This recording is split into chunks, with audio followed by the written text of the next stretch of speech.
En La Guajira todavía hay miles de habitantes que no tienen ni han tenido nunca acceso al servicio de energía y es obviamente uno de los dolores, y no solamente de la comunidad de La Guajira, sino de las comunidades en general de la región Caribe, y es de nuestro territorio y asumiendo los impactos se extraen los recursos para que otros puedan tener o acceder a un servicio que nosotros no. El reto que hemos tenido es que desarrollar proyectos no solamente en Colombia, sino en el mundo entero, resultó ser más complicado de lo que todos nos imaginábamos.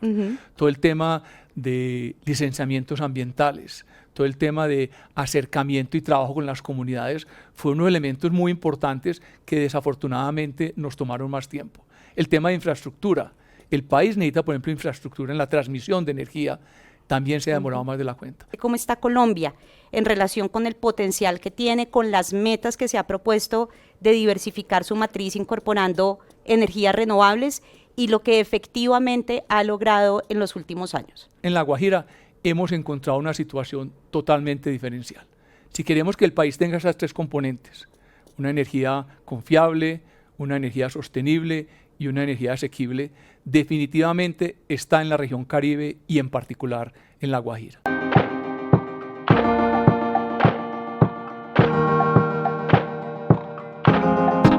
Bueno, bienvenidos a un nuevo episodio de nuestro podcast Visión Caribe, Energía con Propósito. Como saben, en este podcast estamos pasando por muchos temas que son de interés para Colombia, para la región Caribe, alrededor del sector energético, con unos invitados clave y expertos. Y hoy vamos a tener un tema que se habla mucho, que todo el tiempo está sobre la mesa de la conversación y en el que además creemos firmemente, que es el tema de la transición energética. ¿Cómo está Colombia realmente abordando las metas y los retos que significa transitar hacia unas economías más limpias?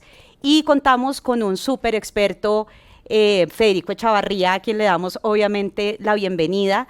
Federico es ingeniero industrial de la Universidad de los Andes, MBA de la Universidad de Harvard y lleva 15 años o más trabajando en AES Colombia en diferentes cargos y hoy es su gerente general. AES Colombia es una empresa que ha desplegado aquí ya varios proyectos de renovables en diferentes departamentos del país y pues tiene toda la experiencia para podernos acompañar en esta conversación. Recordemos que este podcast es una producción conjunta entre la Alianza Caribe Potencia Energética y el grupo Prisa Media. Federico, buenos días, bienvenido a nuestro podcast. Felices de tenerte aquí porque AES Colombia además es una empresa aliada de este proyecto y pues un colaborador clave en todos nuestros propósitos. Entonces, gracias por acompañarnos hoy en esta conversación.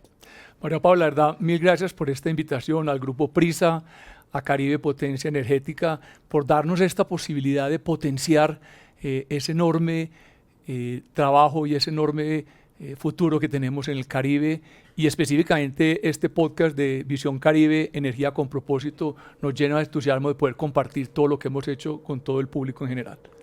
Bueno, Federico, arranquemos poniendo un poquito a la gente que nos oye y que nos ve en contexto. Porque el tema de la transición energética es un tema que todo el tiempo suena, la gente lo conversa, está en la agenda pública, pero en Carta Blanca contémosle a la gente cómo está Colombia en relación con el potencial que tiene, con las metas que se ha propuesto de diversificar su matriz incorporando energías renovables y lo que efectivamente ha logrado en los últimos años. Bien, entonces arranquemos primero con un mensaje de AES Colombia. En AES estamos comprometidos con la transición energética. De hecho, fuimos la primera compañía en Colombia 100% renovable con múltiples tecnologías. Nosotros tenemos agua a través de nuestra central hidroeléctrica de Chivor. Como mencionaba, hemos desarrollado proyectos de energía solar en diferentes departamentos del país, en el Huila, en el Meta, y ahora nuestra gran apuesta es el viento en La Guajira. Creemos de que el viento de La Guajira es transformacional.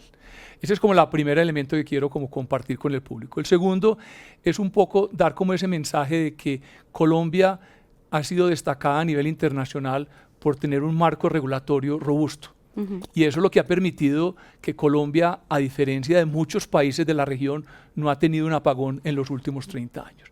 Yo creo que ese marco regulatorio que ha traído inversión, que los inversionistas han creído en Colombia, ha sido un elemento central. Pero la realidad es que somos una matriz, a pesar de que somos una matriz muy limpia, porque somos eminentemente hídrico, somos una matriz que tenemos que diversificar.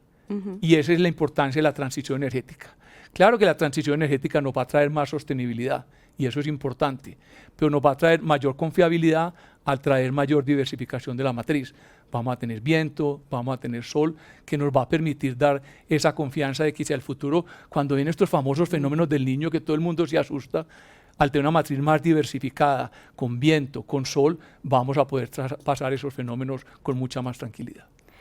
En términos prácticos, ¿dónde están un poco las dificultades que ha enfrentado el sector de renovables en Colombia para poder materializar el enorme potencial, sobre todo que tiene en solar y eólico en la región Caribe, donde está además albergada el gran potencial de este país en tema de recursos renovables, y la materialización de los proyectos que efectivamente le puedan ir imprimiendo mayor energía al sistema, mayor energía limpia, y obviamente restándole presión al sistema por un déficit de la oferta?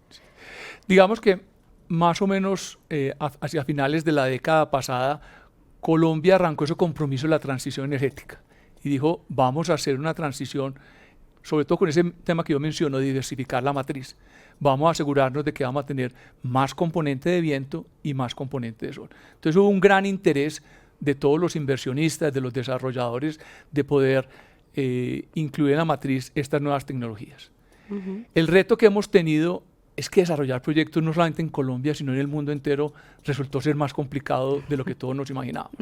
Todo el tema de licenciamientos ambientales, todo el tema de acercamiento y trabajo con las comunidades, fue unos elementos muy importantes que desafortunadamente nos tomaron más tiempo.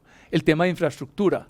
El país necesita, por ejemplo, infraestructura en la transmisión de energía, también se ha demorado más de la cuenta. Entonces yo creo que han sido esos elementos, todo el tema de licenciamiento ambiental, todo el tema de desarrollo con las comunidades, todo el tema de infraestructura que nos ha tomado más tiempo del necesario. ¿Y por qué quiero resaltar ese tema? Pues porque la demanda ha seguido creciendo, el consumo de los colombianos, de las industrias, del comercio ha seguido creciendo, pero el ritmo de nuevos proyectos no se ha desarrollado al nivel esperado. Entonces hay una preocupación muy grande de que si no logramos rápidamente estos proyectos renovables que entren a producir energía, el país en el mediano plazo pudiera tener retos de confiabilidad. ¿Cuáles han sido, digamos, que las oportunidades que Colombia ha encontrado en la región Caribe? Es decir, se dice mucho y sabemos que es así, que la región Caribe pues es el enorme corazón energético renovable de Colombia, y no solamente de Colombia, tiene el potencial y la capacidad de poder entregar energía eventualmente a otros países de Latinoamérica e incluso del mundo a través de otros energéticos. Entonces, ¿qué ha encontrado AES Colombia en la región Caribe como una enorme oportunidad para sí y para obviamente los colombianos y la región? Sí, al final del día lo que uno quiere es poder entregar al consumidor final energía sostenible, energía confiable y energía asequible. Y nosotros hemos recorrido todo el país, nosotros hemos visto el desarrollo energético en todo el país. Y en la región Caribe y en particular en La Guajira hemos encontrado una situación totalmente diferencial. Si queremos que el país tenga esas tres componentes, una energía confiable, una energía sostenible y una energía asequible, definitivamente está en la región Caribe y en particular en La Guajira. ¿Por qué es tan importante La Guajira? Al final del día, para los recursos energéticos en el resto del país, la calidad del recurso energético, el recurso de viento en La Guajira es de clase mundial. Son pocos lugares en el mundo donde uno encuentra esta calidad de recurso energético de viento. Y le doy un par de ejemplos. Cuando uno dice, oiga, voy a instalar un parque de 100 megavatios y comparémoslo con el sol, lo voy a instalar en cualquier parte del país versus instalar un parque eólico en La Guajira, producimos casi 2.5 veces más de energía en La Guajira que en el resto del país. ¿Qué significa eso? De que si yo voy a instalar en un parque solar para X número de viviendas en el país o de familia en el país, si instalo viento, voy a poder instalar 2.5 veces. Entonces, por eso es importante que en La Guajira está el centro de la transición energética y la importancia de La Guajira para poder entregar esa energía que el país necesita. Y como habilitante de proyectos de otros energéticos, por ejemplo, las propuestas y apuestas de hidrógeno, verde, y si uno quiere ahondar en otros renovables, digamos, sí. La Guajira sigue siendo el gran corazón donde esas cosas pueden ser posibles realmente. Sí, María Paula, mencionó un tema muy importante. Yo creo que este no es el final del camino, es el comienzo. Yo creo que si uno logra desarrollar todo el potencial eólico de La Guajira, abre un mundo de posibilidades en muchas dimensiones. Y tú mencionaste una que es bien importante, el tema del hidrógeno. La Guajira pudiera ser un hub de desarrollo de hidrógeno para el consumo nacional, pero también para exportar a niveles de la Comunidad Europea, de Estados Unidos, de Asia, que permitiría todo ese desarrollo. Pero al final del día lo que uno quiere es desarrollo de territorio. Sí. Al final del día La Guajira es un territorio con grandes necesidades básicas, el tema de electricidad, el tema del agua. Si uno logra desarrollar todos estos proyectos, al final del día los grandes beneficiarios van a ser el territorio, va a ser La Guajira, va a ser las comunidades. Ahondemos ahí un poquito en este tema, Federico, porque pues lastimosamente la expectativa que Colombia tenía sobre el desarrollo de proyectos eólicos y la llegada de empresas muy interesantes, muy grandes, tanto colombianas como extranjeras, para el desarrollar los parques eólicos en La Guajira, digamos, no ha tenido el desarrollo y los resultados esperados, y hemos recibido, obviamente, con frustración de varias empresas que han tenido que renunciar a sus proyectos por diferentes razones. Sin embargo, AES Colombia se mantiene, se sostiene, lleva muchos años trabajando en La Guajira.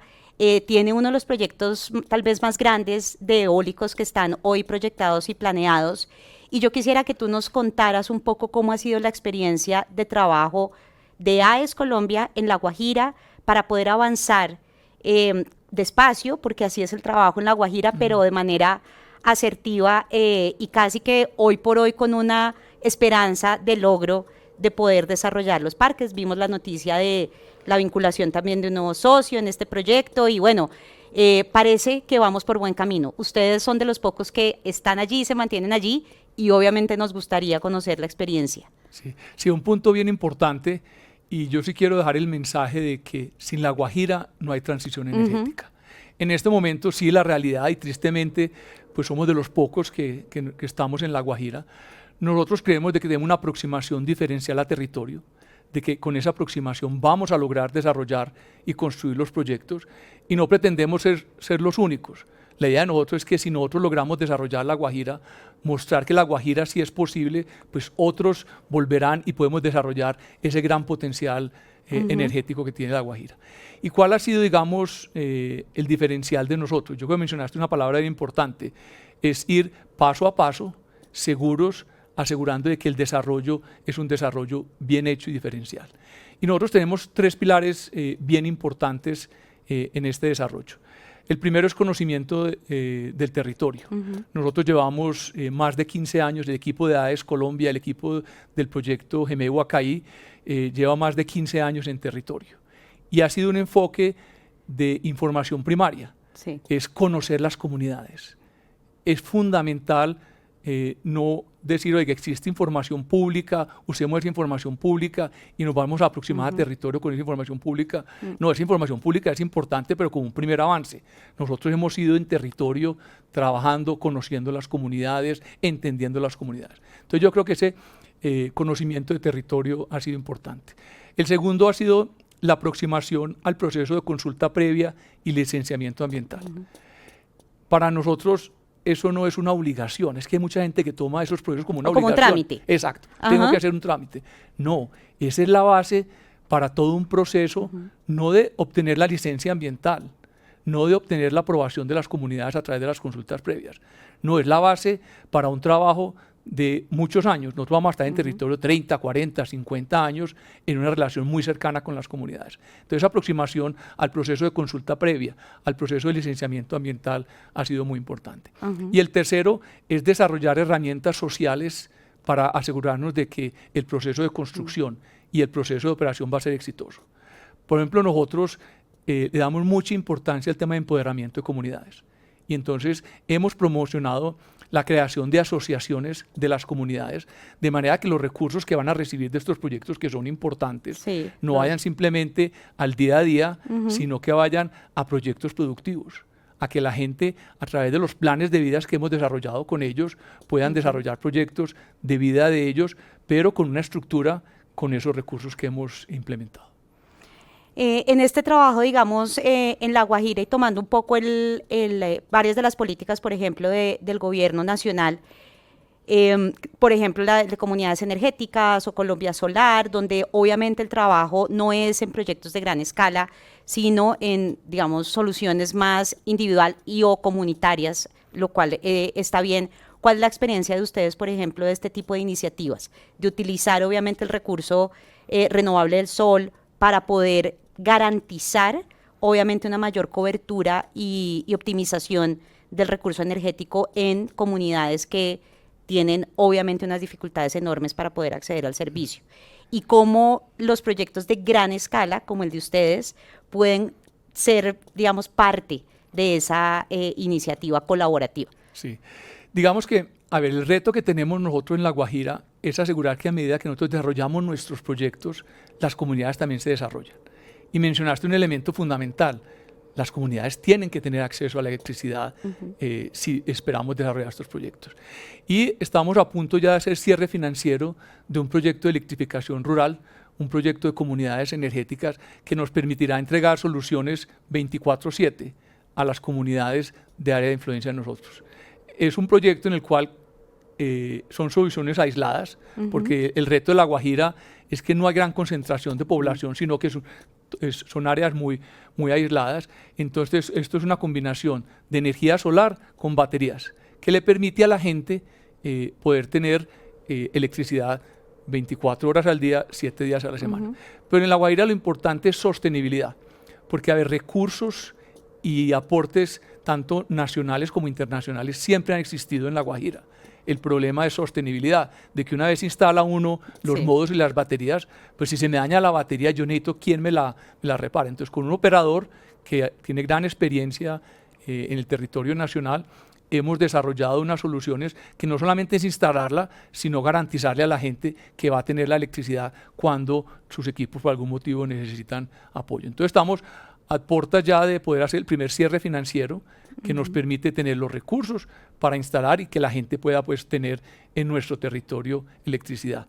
¿Y qué es lo bonito de esto? Nosotros creemos de que si esto es exitoso, esto es autosostenible y es un modelo que se puede copiar para el resto de La Guajira. Yo creo que si este modelo es exitoso, perfectamente pudiéramos hablar de electrificar el resto de La Guajira, no solamente el territorio de influencia de los proyectos de AES Colombia. Que es espectacular, y creo que en términos de equidad y de conversación de justicia social, quien desarrolla proyectos en este tipo de territorios debe asumir un compromiso de mejoramiento de calidad de vida de esas comunidades o de esas poblaciones, específicamente del servicio que presta esta empresa, en este caso de los servicios de energía. Exacto. Por lo que sería espectacular que las comunidades de La Guajira en esto encontraran una solución a su déficit energético, que en las poblaciones rurales es pues casi de la totalidad. La totalidad, sí. Y más en el territorio de la Guajira. El reto, como comentaba anteriormente, el reto de La Guajira es que es una población muy aislada. Porque uno pudiera pensar, oiga, ¿por qué en La Guajira no se han establecido las redes de interconexión para llevar la energía a territorio? Lo que pasa es que es un territorio tan disperso, las comunidades están tan dispersos que resulta muy costoso. Es imposible, es costosísimo. Es costosísimo. Y esta combinación que estamos desarrollando de energía solar más baterías es una solución muy eficiente desde el punto de vista de costo y tiene la confiabilidad pues que el usuario, las comunidades al final del día pues puedan tener esa energía.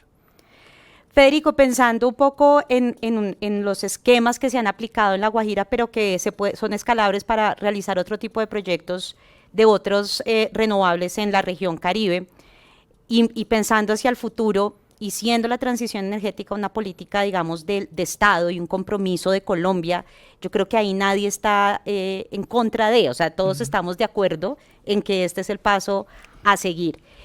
Pero siendo así, nosotros desde la Alianza hemos creído que parte de la fórmula ganadora de aquí al futuro es que haya una integración, digamos, de los sectores interior, ambiente, trabajo, minas y energía, que arrope y acompañe el desarrollo de proyectos, porque el desarrollo de este tipo de proyectos no es un éxito o fracaso de una empresa, es el éxito o fracaso de un país frente a una política que está enfocada a generar bienestar.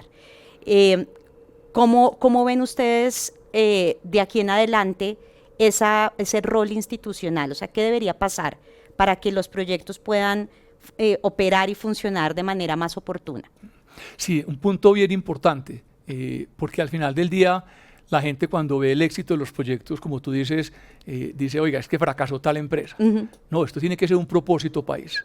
Hacer la transición energética y desarrollar La Guajira, desarrollar todo el potencial que tiene el Caribe es un tema de país. Y cuando uno dice tema país es el gobierno, las instituciones, las empresas privadas, las comunidades. Entre todos tenemos que sacar ese objetivo de sacar adelante la transición energética. En el caso de La Guajira tenemos varias iniciativas bien importantes. Lo primero es con el liderazgo del Ministerio de Minas y Energía se creó el Comité Tripartito, que está compuesto por las comunidades, por las instituciones tanto locales, regionales y a nivel nacional, como también pues desde el punto de vista de las empresas privadas. Entonces, es ese trabajo conjunto de los tres, por eso es un comité tripartito que nos permite pues asegurar eso. Pero eso no es suficiente. Yo creo que debe haber un apoyo decidido del Estado al desarrollo del Caribe y en particularmente al desarrollo de la Guajira.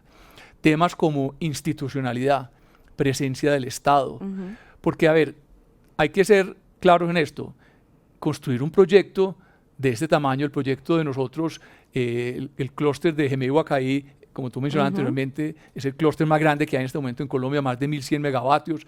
En la primera etapa son 549. Esto es una inversión de más de $1.000 millones. ¿Cuántos aerogeneradores son esos, por ejemplo? En la primera etapa son más de 50 aerogeneradores. Oh, por Dios. En la primera etapa, que es lo que llamamos JK1 y JK2, que son alrededor de 255 megavatios.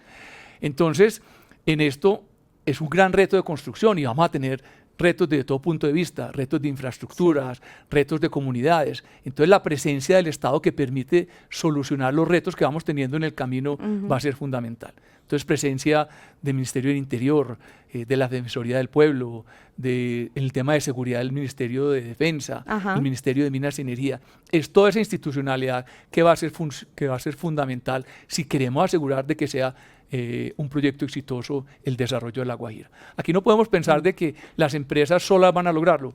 No, es una relación entre el Estado, la institucionalidad, entre las comunidades y entre las empresas. Creo que ahí mencionaste algo importante porque de pronto en el imaginario colectivo la construcción de este tipo de proyectos, eólico, solar o de cualquier otra fuente renovable, pues casi que un poco sucede por arte de magia, ¿cierto? Como que a veces creemos que es un proceso muy sencillo.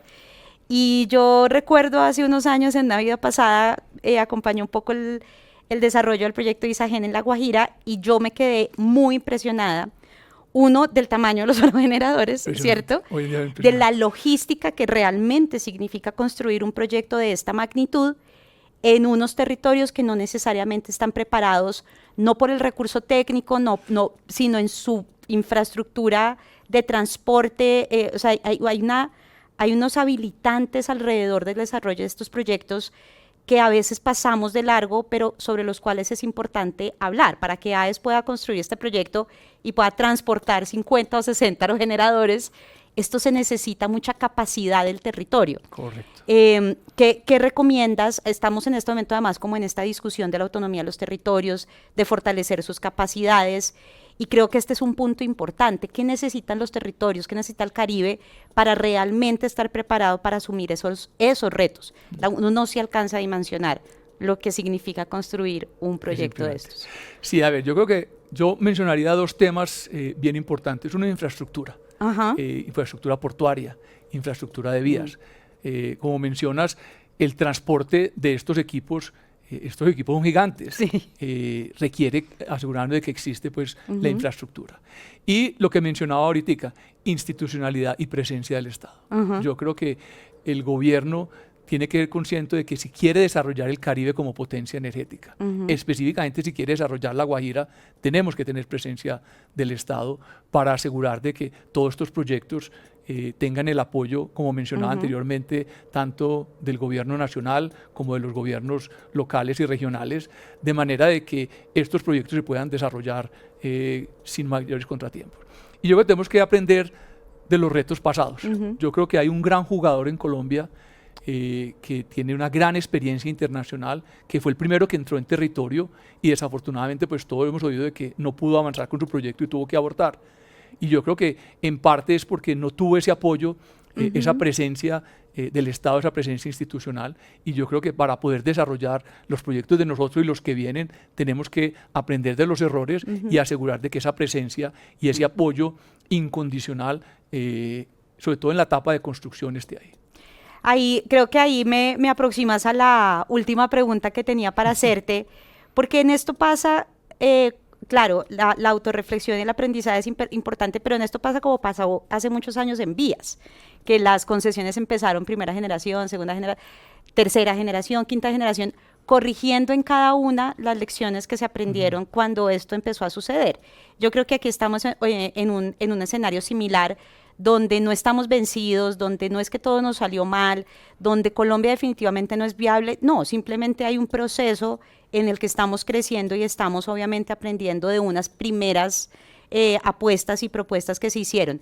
Entonces, ¿qué lecciones aprendidas nos queda de lo que ha sucedido con el despliegue de proyectos de renovables en el Caribe, de lo que ha pasado, qué lecciones nos quedan y qué cambios deberíamos hacer en esta segunda generación, si se quiere, de los proyectos de renovables? Ahorita hay nuevas subastas, seguramente llegarán nuevas empresas, hay nuevos jugadores, ahí se refresca el ambiente. Sí. ¿Qué hay que aprender de todo esto? A ver, yo creo que la lección número uno del proceso, y yo lo digo en general, estoy hablando de la experiencia de todos los desarrolladores, los que han tenido éxito, los que todavía siguen luchando y los que se fueron, al final del día, el reto técnico es importante. Yo no voy a decir de que es fácil construir un parque eólico, es fácil construir un parque solar. No, existen retos técnicos, pero al final del día hay que reconocer de que el reto más importante es el reto ambiental y el reto de comunidades.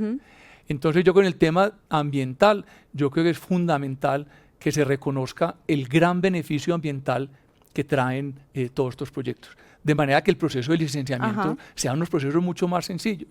Al final del día, lo que ha demorado el desarrollo de estos proyectos ha tenido grandes costos desde el punto de vista de beneficios ambientales. Entonces, el primero es, yo creo que el proceso de licenciamiento ambiental tiene que ser mucho más rápido, mucho más, sin dejar de ser estricto, pero mucho más, que sea más fácil para que al final del día... Más expedito, más sencillo de llevar.